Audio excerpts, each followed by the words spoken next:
A state of shock is not just what happens to us when something bad happens. It's what happens to us when we lose our narrative, when we lose our story, when we become disoriented.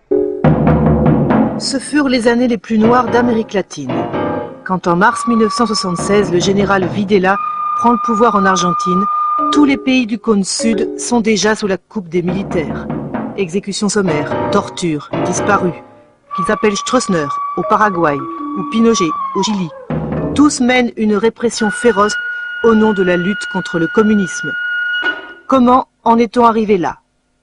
Bien sûr, l'ombre des États-Unis plane sur les dictatures latino-américaines, mais ce que l'on sait moins, c'est le rôle joué par la France dans leur genèse, et notamment en Argentine.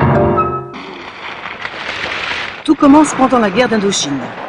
Nommé à la tête d'un régiment en 1951, Charles Lacroix est fasciné par l'organisation du Viet Minh, qui tient tête aux Français, pourtant plus nombreux et mieux équipés.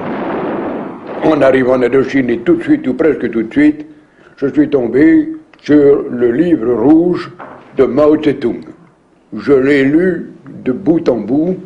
C'est le premier devant lequel j'ai compris. L'ennemi que j'avais devant moi en Indochine, c'était un ennemi qui était à droite pour se servir des populations. Quand vous en arrivez à un point où vous ne pouvez pas le pisser sans que votre adversaire le sache, ben, on n'en sort plus. C'est ainsi que naît la théorie de la guerre révolutionnaire. Pour Lacroix, le Viet Minh est un agent du communisme international qui opère sous le masque de l'indépendantisme. Son arme, l'endoctrinement des populations.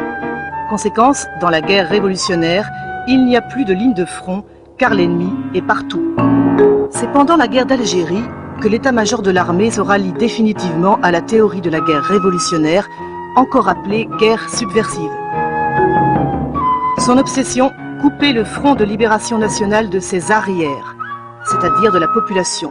Vous avez dit qu'au début, ce rôle de flic, ça vous plaisait pas trop. Oui, mes hommes non plus. Mes capitaines préféraient le djebel, le combat contre un homme qui se bat en face de vous, qui se bat bien, bah, tant mieux, quoi. Voilà, c'était plus dans notre nature que de faire un travail de flic. On l'a fait un travail de flic rapide, quoi, à la para. La bataille d'Alger deviendra un modèle de la guerre contre-révolutionnaire. De janvier à septembre 1957, les Français inventent ou systématisent des techniques militaires qui resteront longtemps secrètes. Il n'y a pas d'image d'archives. Seul un film de fiction italo-algérien, réalisé en 1965, permet de reconstituer les méthodes de la bataille d'Alger. Boycotté par les grands réseaux de distribution, le film a été très peu vu en France. C'est une organisation à pyramide composée d'une série de sections. Chaque militant ne connaît de l'organisation entière que 3 membres maximum. Son responsable qui le choisit et ses 2 subordonnés qu'il a lui-même choisis. Nous devons procéder aux recherches nécessaires afin de reconstituer toute la pyramide pour arriver à l'état-major. La base de ce travail est le renseignement. La méthode est l'interrogatoire.